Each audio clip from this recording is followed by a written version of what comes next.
Okay देखो, hello guys, this side Mohit Chaudhary, CGL 2022 rank 1। Okay, तो मैं आपको बता रहा हूँ कि मॉक का एनालिसिस कैसे करना है, तो ये आपके लिए अल्टीमेटली हेल्पफुल करेगा। तो पहली चीज़ याद रखना कि आपको हर सब्जेक्ट के लिए एक छोटी सी कॉपी मेंटेन करनी पड़ेगी, जो आपको अल्टीमेटली रिवीजन और बाद में बहुत हेल्पफुल करेगी। तो ये मेरे दोस्त का मॉक है, मेरा नहीं है, मैं कोई वापस CGL देने में कोई शौक नहीं है। तो स्टार्ट करते हैं, हम लोग उसी का Tier 1 का एनालिसिस करेंगे। ओके, तो इसको रीअटेम्प्ट के तौर पे करेंगे हम लोग और जीके से स्टार्ट करेंगे। तो जीके अराउंड 106 क्वेश्चन। ओके, तो अब आप देखो, ये पहला क्वेश्चन है। पहला क्वेश्चन सिंपल क्या है, which of the following article related to election of vice president of India. तो सिंपल, जिस भी किसी ने पॉलिटी अच्छे से पढ़ी होगी ना, वो देखते ही बता देगा कि आंसर आर्टिकल 66 होगा। Article 44 uniform civil code, article 52 president से रिलेटेड होता है, तो 52 भी रिलेटेड होगा, तो 53 भी प्रेसिडेंट से रिलेटेड होगा। तो सिंपल है कि आर्टिकल 66। तो ये बहुत ही ईजी क्वेश्चन था, कुछ ऐसा नहीं कह सकते कि आप बहुत ही ज़्यादा हार्ड क्वेश्चन था, ये है ना, सिंपल क्वेश्चन था। फिर नेक्स्ट क्वेश्चन चलेंगे, इसके बाद आपको इसका सॉल्यूशन भी पढ़ना है। ऐसा नहीं कि आपने सिर्फ वो पढ़ा और छोड़ दिया, इसको सॉल्यूशन भी पढ़िए कि क्या क्या वोटिंग सिस्टम होता है, जैसे इसमें एक्सप्लेन कर रखा है, system of proportional representation, single transferable vote, ये थोड़ा बहुत इसको भी पढ़ लें ताकि अल्टीमेटली आपको बेनिफिट होगा। फिर जैसे ही नेक्स्ट क्वेश्चन आता है, which of the following is the responsibility of conducting the census in India. अब देखो, हम ऑप्शन के साथ चलेंगे। पहला, only B, registrar general and census commissioner. तो देखो मेंटेन हो रहा है कि सेंसस कमिश्नर सेंसस ही कैलकुलेट करेगा और क्या करेगा। ANC, CSO, human resource development. तो ANC, अगर एक C के साथ B भी होता तो एक चांस होता कि भाई तीनों हो सकते हैं। अगला A एंड D भी आ गया, पर इन्होंने B को इंक्लूड नहीं करा, तो मतलब कि B के होने की ज़्यादा संभावना है। तो आपको B के साथ जाना है अल्टीमेटली, बस इससे ज़्यादा कुछ नहीं करना है ना। इसके बाद थोड़ा डिटेल पढ़ लेना कि सेंसस हर 10 साल में कैलकुलेट किया जाता है, अब तक कितनी बार कैलकुलेट किया जा चुका है। फर्स्ट सेंसस 1872 में हुआ था, उसके बाद 1881 से कंटिन्यूसली हर 10 साल में हो रहा है, तो वो कैलकुलेट कर लेना अब तक कितने सेंसस हो चुके हैं। टोटल 15 सेंसस हो चुके हैं शायद। तो ये भी क्वेश्चन पूछ चुका है SSC, है ना। इस तरह आपको एनालिसिस करना है, रिवर्स इंजीनियरिंग। अलग से कॉपी और मेंटेन करनी है, उसमें लिखते चलें। फिर आया अगला, which of the following statement not correct about fluorine. Okay, देखो fluorine, the most reactive non metallic element. Fluorine reactive होता है, नॉन मेटल है। Most ionization potential, most electronegative, most powerful oxidizing agent. देखो इसका मेरे को कोई आइडिया नहीं है, तो फिर भी हम डायरेक्ट का सॉल्यूशन देखते हैं, कुछ भी कर लें। तो इसका शायद बी आंसर है, most ionization potential element is helium. तो ये आपको, ये लंबा ना सिंपल वन लाइनर फैक्ट के क्वेश्चन है, तो उसको सिंपल कॉपी में नोट कर लें कि मोस्ट आयनाइजेशन पोटेंशियल किसका होता है, हीलियम का होता है। इससे आपको रिवर्स सीखना है, ऐसा नहीं कि आपको हर एक क्वेश्चन आना चाहिए, आपको रिवर्स इंजीनियरिंग से सीखना है। और टाइम का देखो कोई भी कंस्ट्रेंट नहीं है जीके और इंग्लिश वाले सेक्शन में, है ना। तो इस तरह फोकस करना है। फिर नेक्स्ट क्वेश्चन हम लोग देखेंगे, which among the following factor does not influence the climate of India. देखो पहला ऑप्शन है हिमालय। अगर हिमालय नहीं होते तो साइबेरियन से कोल्ड विंड्स यहाँ पे आए तो इंडिया का मतलब टेम्परेचर बहुत ही कोल्ड रहता। तो distribution of land and water, इससे आपको पता है लैंड एंड वाटर से डिस्ट्रीब्यूट होने से आपको पता है सी से वेव आती है, लोकल विंड्स। लॉन्गिट्यूडनल एक्सटेंड आपने देखो, वर्टिकल जो होते हैं अर्थ के, जो उससे लॉन्गिट्यूड्स होते हैं ना पूरे अर्थ पे, जिससे लोकेशन डिटरमाइन होती है। तो लॉन्गिट्यूडनल का कोई मोटा मोटा रोल नहीं है, उसका मेन रोल होता है कि टाइम को डिटरमाइन करने के, टाइम गैप कितना होगा, है ना, वो होता है। बाकी लैटिट्यूडनल आपको पता है 0 डिग्री पे जहाँ टेम्परेचर 0 से धीरे धीरे ऊपर जाओगे पोलार की तरफ तो टेम्परेचर कम। तो डायरेक्ट आंसर है कि लॉन्गिट्यूडनल एक्सटेंड होगा। इसके बाद आपको देखो इसमें एक्सप्लेनेशन भी पढ़ लेना है कि पहला इनकरेक्ट क्यों है, दूसरा इनकरेक्ट क्यों है, फिर करेक्ट क्यों है ना, ये चीज़ें देख लेनी है आपको। कोई भी मॉक दे रहे हो आपको सेम ही मेथड फॉलो करना है। फिर आया देखो, in this session Indian National Congress Bal Gangadhar Tilak, swaraj is my birth right I will have it. देखो ये क्वेश्चन भले ही मेरे को भी ना आता हो, क्लियर कट कम लोगों को आता हो जो प्रैक्टिस नहीं कर रहे, तो आप लोग क्या करते हैं, आप लोग क्वेश्चन नहीं पढ़ते, आपको क्वेश्चन बहुत अच्छे से पढ़ना, ऑप्शन पढ़ना है। अब देखो बाल गंगाधर तिलक की बात हो रही है, तो लाहौर सेशन 1930 बहुत दूर हो चुका था, मतलब जब तक तो स्वराज की बातें स्टार्ट हो चुकी थी, तो ये तो ऑप्शन में होगा नहीं। फिर आया बनारस सेशन के टाइम तो ये लड़ रहे थे, एक्सट्रीमिस्ट और मॉडरेट्स के बीच में फाइट चल रही थी, तो इसमें तो होने का कोई चांस ही नहीं था। बनारस सेशन हो गया, कलकत्ता सेशन हो गया 1906, सूरत स्प्लिट हो गया 1907 वाला, तो इसमें तो क्या ये लोग सब लड़ रहे थे आपस में, एक्सट्रीमिस्ट और मॉडरेट, तो ये भी नहीं होगा। तो बाय ऑप्शन एलिमिनेट आप जाओगे तो सिंपल लखनऊ सेशन ही बचता है 1916। अब ये लखनऊ सेशन हो गया। अब इसके बाद आपको देखना है कि लखनऊ सेशन में कौन प्रेसिडेंट था। लखनऊ सेशन में कांग्रेस को प्रेसिडेंट किसने किया, शायद मेरे हिसाब से AC मजूमदार ने प्रेसिडेंसी ली थी। तो वो आपको थोड़ा डिटेल में खुद रिसर्च करना है। इसी के साथ आपको और भी सेशन देखने हैं कांग्रेस के, कहाँ कहाँ पे हुए थे, कब हुए, कब कौन लीड करा, इंपॉर्टेंट सेशन, है ना, इस तरह एनालिसिस करना है। फिर नेक्स्ट, आया which of the following statement correct regarding सक्षम पोर्टल। अब देखो कभी भी सक्षम पोर्टल, कभी भी ऐसे मैक्सिमम क्वेश्चन होता है ना, इसमें शायद एसएससी अल्टीमेटली आंसर देता है ऑल ऑफ द अबव, जहाँ तक मेरा एक्सपीरियंस है। पर इसके साथ आप जाना मत, ऑल ऑफ द होता है most of the time, but not in this case. देखो सक्षम is a learning management information system developed by the department of education. Okay, आपने देखा भाई डिपार्टमेंट ऑफ एजुकेशन ने इसको डेवलप करा है, एक पॉइंट। फिर आपने अगला देखा, it is a dedicated and unified platform for providing online training and medical education to all health professional in the country. अब सक्षम बनाया गया है हेल्थ प्रोफेशनल के लिए, है ना, हेल्थ से रिलेटेड है। तो जिसने करंट अफेयर पढ़े होगी उसको मालूम हुआ कि सक्षम रिलेटेड टू हेल्थ है, ठीक है, ये भी आपको क्लियर हो गया कि हेल्थ तो के सेकंड स्टेटमेंट।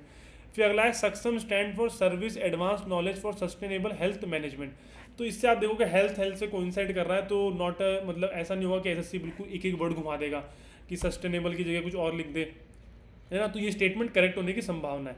तो आपने देखा कि हेल्थ से रिलेटेड सक्षम हो रहा है, तो अगर हेल्थ से रिलेटेड होगा तो सक्षम को कुछ हेल्थ मिनिस्ट्री डिज़ाइन करेगी ना, डेवलप करेगी। डिपार्टमेंट ऑफ एजुकेशन क्यों डेवलप करेगा अल्टीमेटली, ये आपको थोड़ा सोचना है, ये आपको डेवलप करना है। तो इसके हिसाब से चलोगे तो आप वन ऑप्शन नहीं होगा। अगर आप वन को कट करोगे, one cut, D B cut, one cut, तो सिंपल सा ऑप्शन बचेगा चाहे ऑप्शन बी। तो ऑप्शन बी करेक्ट आंसर हो सकता है। इस तरह आपको थोड़ा अपना है ना, मतलब माइंड लगाना है, सबकॉन्शियस माइंड को अल्टीमेटली यूज़ करना है। और ये ऐसे नहीं, देखो जैसे मैं तो अभी फर्स्ट मैं देख रहा हूँ, तो मेरे सामने तो आंसर भी हैं तो मैं बता पा रहा हूँ, पर ये आपको जब वहाँ पे एग्जाम में बैठोगे तो आपको 3 से 4 बार गो थ्रू करना है, तब जाके आप है ना एक उससे होगे, मतलब आपको माइंड में एक भरोसा आएगा कि क्या ऑप्शन होगा क्या ऑप्शन नहीं होगा। इस तरह आपको डेवलप करना है ना, इस तरह लिंक बिठाना है आपको। फिर नेक्स्ट क्वेश्चन को देखते हैं। In the early 13th century consolidation of sultanate occurred. देखो सल्तनत अकर्ड कंसोलिडेशन, अब ये देखो बहुत ही कन्फ्यूजिंग है। इल्तुमिश भी हो सकता है, अलाउद्दीन खिलजी, घियासुद्दीन बलबान, मोहम्मद तुगलक। तो ये थोड़ा मतलब डीप है, इसको मैं भी शायद ही कर पाता, मैं तो नहीं कर पाता। मैं जाता भी तो मैं इल्तुमिश के साथ जाता। इल्तुमिश इज़ नॉट राइट, हाँ इट इज़ घियासुद्दीन बलबान। तो आपको घियासुद्दीन बलबान है तो सिंपल आपको फिर टाइमलाइन देख लेनी, कंसोलिडेशन में कौन कौन था, क्या क्या नहीं था, है ना। ये चीज़ें आपको देख लेनी है। अल्टीमेटली मॉक सिर्फ लर्निंग के लिए है, नॉट फॉर कि आपके नंबर कम आ जाए तो रोना नहीं, अगर ज़्यादा आ जाए तो ज़्यादा खुश भी नहीं होना है। ये फिर लर्निंग के लिए, तो आपको यहाँ से सीखना है कि क्या क्या था। घियासुद्दीन बलबान के बारे में पढ़ा तो नॉर्मल से अपने नोट्स थोड़े बहुत देख लो कि घियासुद्दीन बलबान ने क्या क्या किया था, कुछ मतलब डिपार्टमेंट ऑफ एग्रीकल्चर या मिलिट्री इसने कुछ किया था कि नहीं किया था, ये सब चीज़ें आपको देखनी है ना। और थोड़ा टाइमलाइन भी चेक कर ले साथ के साथ सल्तनत पीरियड की। तो ये चीज़ें आपको रिवर्स इंजीनियरिंग से करनी है। फिर अगला क्वेश्चन आता है, देखो forest rights act 2006 recognize the rights of. तो ये मेरे हिसाब से एनसीईआरटी का क्वेश्चन है ज्योग्राफी का। तो देखो फॉरेस्ट राइट्स एक्ट है पहला, फॉरेस्ट ड्वेलिंग ट्राइबल कम्युनिटी। तो ये तो आपको देखो देखते मालूम चल जाएगा कि ठीक है, इनको तो एक्ट के राइट को ये रिकॉग्नाइज करेगा ही करेगा। सेकंड ट्रेडिशनल फॉरेस्ट ड्वेलर्स, इनके भी राइट को रिकॉग्नाइज करना ही पड़ेगा क्योंकि ये ट्रेडिशनली फॉरेस्ट में ही रह रहे हैं और ट्राइबल कम्युनिटी फॉरेस्ट में ही है। फिर आए people and NGOs based in the forest. जो एनजीओ नॉन गवर्नमेंट ऑर्गेनाइजेशन, इनका गवर्नमेंट से कोई लेना देना ही नहीं है, तो सिंपल है कि ये ऑप्शन में नहीं हो सकता। थर्ड ऑप्शन कट करना आपको, थर्ड कट, तो बचा फर्स्ट एंड सेकंड, तो A is option will be right answer. तो ये आपको सीखना है, यह एनसीईआरटी का क्वेश्चन है, डीपली हो जाएगा अगर किसी ने पढ़ी होगी तो। फिर है अगला, which article in Indian constitution gives power to change the name or alter the area. अब देखो आर्टिकल 370 JNK, आर्टिकल 3 होगा इसका आंसर अल्टीमेटली आपको पता। आर्टिकल 39A, 239 और 239 यूनियन टेरिटरी से रिलेटेड, तो article 3 will be the answer. ये सिंपल सा है। इसके बाद आपको बाकी भी थोड़ा डीप में पढ़ लेना कि पार्ट 1 में क्या क्या होता है, आर्टिकल 1, आर्टिकल 2, आर्टिकल 3, आर्टिकल 4, है ना। ये थोड़ा बहुत आप डीपली देख सकते हो। इसी तरह आपको सॉल्व करना है, एलिमिनेशन से जाना है, एलिमिनेशन से go through the option, not directly find for the answer, option eliminate करो फिर जाके आंसर पे जाओ, है ना। अब small finance banks are registered under the. देखो स्मॉल फाइनेंस बैंक है, अब यहाँ से हमें देखना है, देखो simple, banking regulation act 1949, banking regulation act इनको नहीं करता होगा, स्मॉल फाइनेंस बैंक को नहीं करता है, रजिस्टर्ड नहीं होते हैं। Companies act, reserve bank of India act, payment and settlement act. देखो बैंकिंग रेगुलेशन एक्ट नहीं होगा, आरबीआई एक्ट नहीं होगा, बचे 2 ऑप्शन, कंपनीज एक्ट और पेमेंट एंड सेटलमेंट एक्ट में से कोई होगा। आरबीआई बड़े बैंक को करता है, banking regulation act is also for the big banks, है ना। तो अब लाइक कंपनीज एक्ट और पेमेंट सेटलमेंट एक्ट बता। अब पेमेंट एंड सेटलमेंट एक्ट आप पढ़ो तो ये पेमेंट और सेटलमेंट को, पेमेंट को सेटल करने के लिए कि कोई भी अगर इरेगुलरिटी है पेमेंट में तो उसको सेटल करने के हिसाब से ये एक्ट बनाया गया होगा, अगर आप पढ़ें तो मल्टीपल टाइम। तो सिंपल एक ही ऑप्शन बचता है कंपनीज एक्ट, तो कंपनीज एक्ट के साथ आपको गो थ्रू करना है। अब लाइक देखो अल्टीमेटली आपको एक चीज़ बता रहा हूँ कि कोई भी नहीं जानता है कि जीके में किसी को सब आता हो। लाइक मैं भी हूँ ना, मुझे भी हर चीज़ नहीं आती जीके में कि 25 में से 20 क्वेश्चन मैंने अटैम्प्ट करे, 20 के 20 मेरे सही हो गए।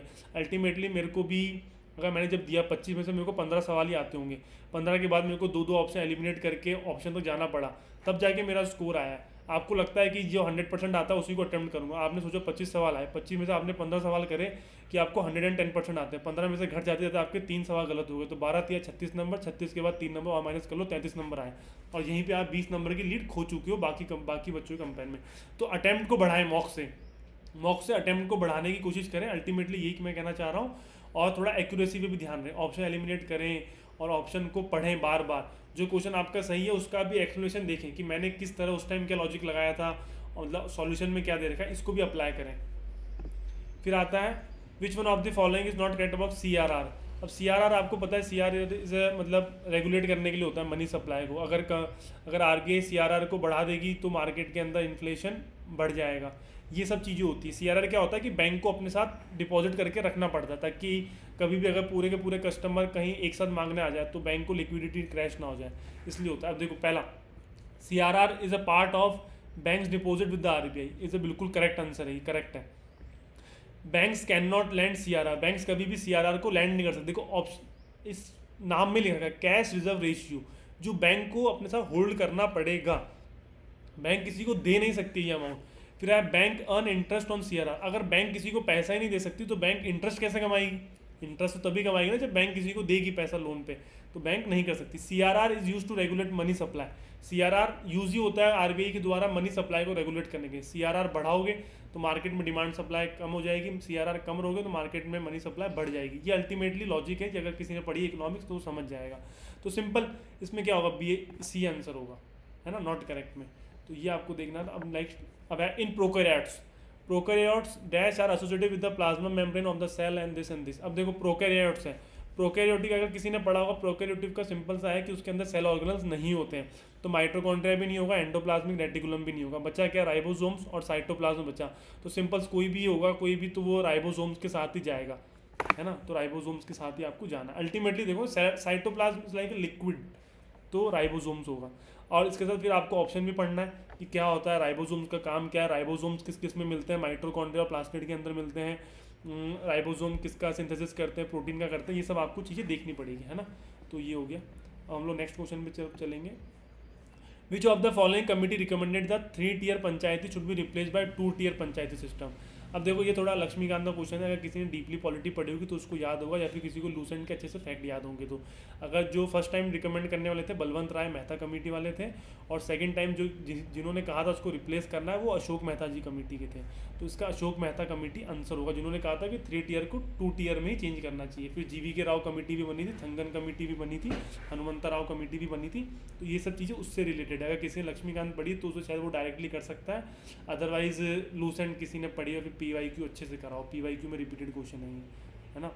तो इसके बाद अगर आप नहीं आया तो आपको आपका धर्म बनता है कि आप वापस सॉल्यूशन पढ़ें और आपका नेक्स्ट टाइम अगर आए तो आपका गलत ना हो। Panchayati Raj 73 amendment act 1992। फिर नेक्स्ट क्वेश्चन आता है। अब देखो which of the following is true regarding great cyclop red speed. देखो इसका मेरे को कोई आइडिया नहीं, आई हैव नो आइडिया कि ग्रेट साइकोप क्या है, क्रेन है, क्या है, लोकतक लेक में मिलती है। तो अल्टीमेटली ऐसे क्वेश्चन का आंसर होता है बोथ, मतलब मैं जहाँ तक एक्सपीरियंस करा है। तो मेरे को अगर जाना होगा तो ANC है या BNC के साथ मैं जाऊँगा आँख बंद करके। तो ग्रेट स्कॉप है लोकतक लेक में, तो सिंपल अगर कोई सोचेगा इंडिया के हिसाब से तो ANC जाएगा, नहीं तो कुछ भी कर सकता है वो, ANC इज़ नॉट आंसर, तो BNC। तो ये मैं भी नहीं कर पाऊँगा। और कभी भी GK के क्वेश्चन टॉपर से कंपेयर मत करें, because most of the topper ये दे डू चीट, वो चीटिंग करके ही अल्टीमेटली क्वेश्चन को राइट मार्क करते हैं, क्योंकि इसमें 70 आउट ऑफ 75 स्कोर रहता है टॉपर्स का कोई भी मॉक में। फिर अगला क्वेश्चन है which of the following is the correct combination of physical quantity and in unit. Okay देखो अच्छा क्वेश्चन है। पहला ऑप्शन एलिमिनेट करना है। पहला देखो पहला ऑप्शन क्या है, A and B। Okay candela luminous intensity की होती है, किसी ने पढ़ी है फिजिक्स तो अल्टीमेटली उसको करना है। फर्स्ट शायद पेज या सेकंड पेज में लूसेंट का ये यूनिट दे रखी है, तो कैंडेला की ल्यूमिनस इंटेंसिटी होगी, तो A ऑप्शन इज राइट। अगला kilogram amount of substance, amount of substance की किलोग्राम नहीं होती है, अमाउंट ऑफ सब्सटेंस की मोल होती है, तो ऑप्शन B नहीं होगा, मतलब B वाला इसके अंदर नहीं होगा, तो B को कट करा। तो B को कट करना है अपने को, A ऑप्शन गया, C गया, डी गया जहाँ जहाँ पे बी है, तो अल्टीमेटली ऑप्शन क्या बचा, बी। तो A and C should be the answer, ultimately option is right. दिमाग लगाने की जरूरत नहीं है, मेरे फ्रेंड ने भी गलत करा है, देखो रॉन्ग, थोड़ा जल्दबाजी के चक्कर में, है ना। ये आपको सोचना है, थोड़ा बार बार क्वेश्चन को पढ़ें, अल्टीमेटली हो जाएगा, good to go you are. फिर then emergence of tropical cyclone, not true condition. Okay, tropical cyclone किसी ने ज्योग्राफी की एनसीईआरटी पढ़ी है तो ही क्वेश्चन हो पाएगा उससे।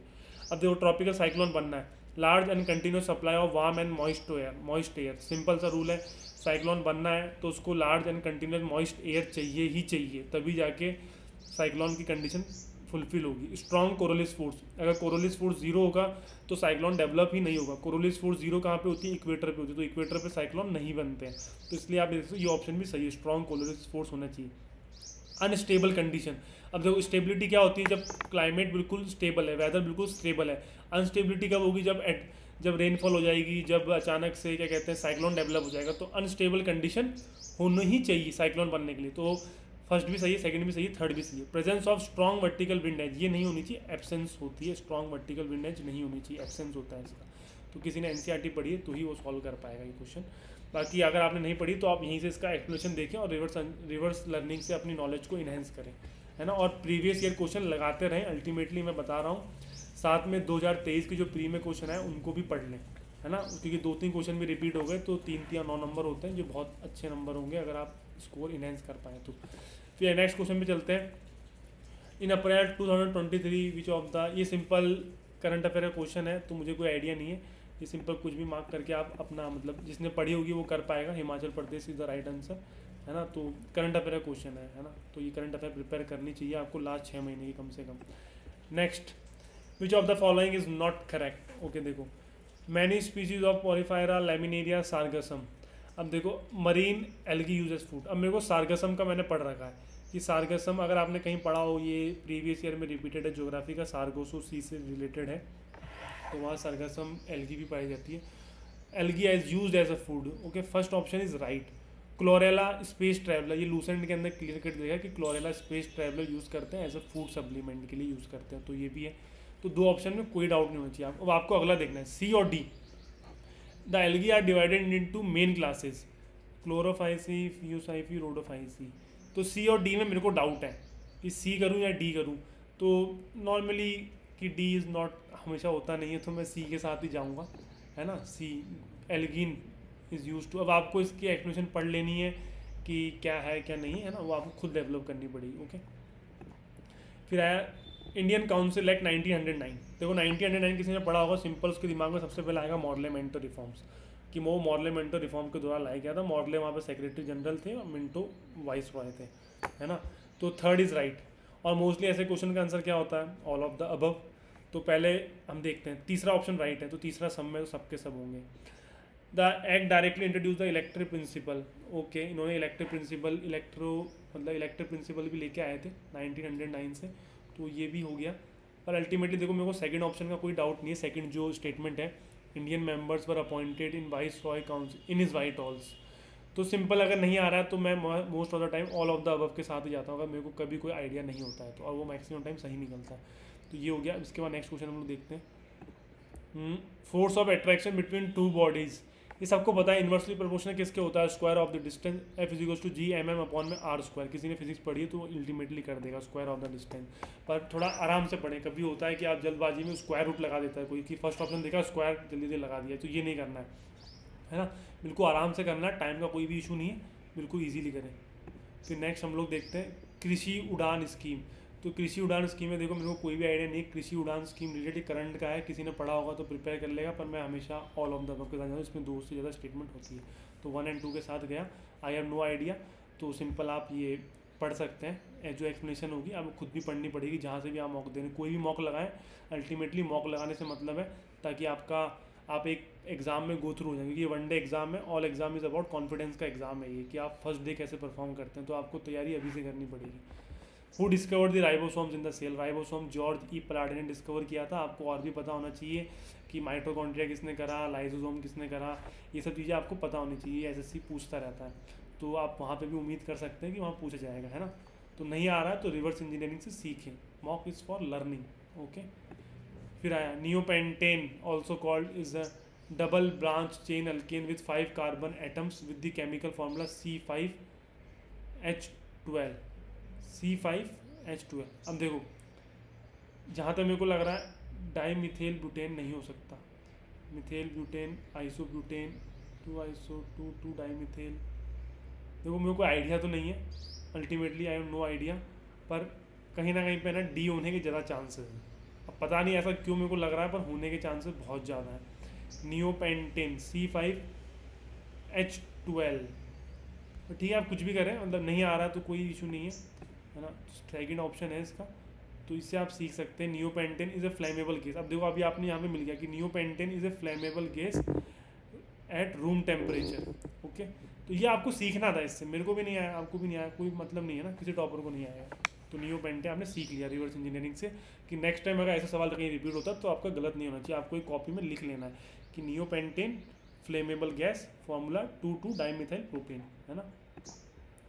अब नाउ नेक्स्ट क्वेश्चन आया, which of the following statement are correct. Okay, Pabna peasant uprising, it was led by Keshav Chandra Roy, it was a resistant movement by the peasant again. तो सिंपल है, रेजिस्टेंट मूवमेंट, अगर peasant movement है तो हमेशा operation of जमींदार के खिलाफ ही होगा ना अल्टीमेटली। तो ये है, अब इसका कोई आइडिया नहीं है मेरे को, तो 1 2 3 is not right, then 2 and 3 is right. Okay, तो मतलब फर्स्ट स्टेटमेंट गलत है, मतलब ये कहीं बिहार में नहीं हुआ है। केशव चंद्र रॉय, हाँ देखो केशव चंद्र रॉय कहाँ के थे, बंगाल के थे ना केशव चंद्र रॉय। तो सिंपल आपको आना चाहिए था बंगाल में, कि बंगाल हो सकता है, पर ठीक है गलत भी जाएगा तो कोई इशू नहीं है, आपको सीखने से मतलब है ना। यहाँ से आपने सीखा कि क्या है क्या नहीं है, पावना पीजेंट रिपोर्ट किसने किया किसने नहीं किया, इससे आपकी नॉलेज थोड़ी बढ़ी है। फिर now go for the last question. MNREGA for the financial year had the highest daily veg, highest daily veg MNREGA की कहाँ पर है। देखो हाईएस्ट डेली वेज तो इसमें से हाईएस्ट है हरियाणा 357, ठीक है राइट है, पर ये क्वेश्चन होने लायक नहीं था, बाय ऑप्शन किसी का हो जाए तो ठीक है, अटेम्प्ट करना चाहिए। यहाँ पे पूछ रहा है हाईएस्ट डेली वेज, और ऑप्शन में हाईएस्ट डेली वेज 357 ही है, और बाकी ऑप्शन में बहुत लंबा दूर दूर का गैप है, और हरियाणा ही देता होगा, है ना। तो ये था आपको जीके के लिए, आपको ऐसे करना है। अब आप यहाँ से देखो एक आइडिया लगा सकते हैं कि अगर मैं देखूँ तो देखो जीके में लाइक मेरे फ्रेंड के अटैम्प्ट थे 1 2 3 4 5, इसने 5 क्वेश्चन अटैम्प्ट नहीं करे, मतलब कि 5 या 15 नंबर का ये छोड़ के आ रहा है। 75 में 60 नंबर का अटैम्प्ट कर रहा है, 60 में से भी इसने 3 4 5 6 7 7 चौक 28 नंबर तो इसने माइनस करा लिया। 28 नंबर माइनस करने का मतलब किसके बने 32 मार्क्स, तो 32 मार्क्स से वेरी लेस मार्क्स। अगर मैं आपको बताऊँ देखो 7th क्वेश्चन नहीं होने लायक था, ठीक है, 14th क्वेश्चन हो सकता था, अगर कोई ज़्यादा अपना दिमाग लगाता तो हो जाता, इसके +3 नंबर आ सकते थे। ये क्वेश्चन इसने सिली मिस्टेक में गलत करा है, तो 4 नंबर इसको मिलने चाहिए थे, अगर सही करता तो 3 नंबर और नेगेटिव नंबर कम नहीं होता, तो 4 नंबर मिलते। 4 + 3 7, 7 के बाद ये क्वेश्चन होने लायक था, 7 और 4 11, 11 ये करंट अफेयर का था, 11 3 14, किसी ने पढ़ा होगा तो वो कर देगा। 14 ये भी, 14 17, तो देखो अगर कम से कम अगर मैं 5 क्वेश्चन ढूंढूँ, अगर 17 क्वेश्चन भी सही कर देता तो इसके अराउंड 49 मार्क्स आ जाते, 49 मार्क्स इसके आ सकते थे इजीली। और लाइक ये क्वेश्चन देखो, इसमें ऑल ऑफ द अबव करना था, अगर आपको नहीं आना तो ऑल ऑफ द अबव के साथ जाए ना, सिंपल।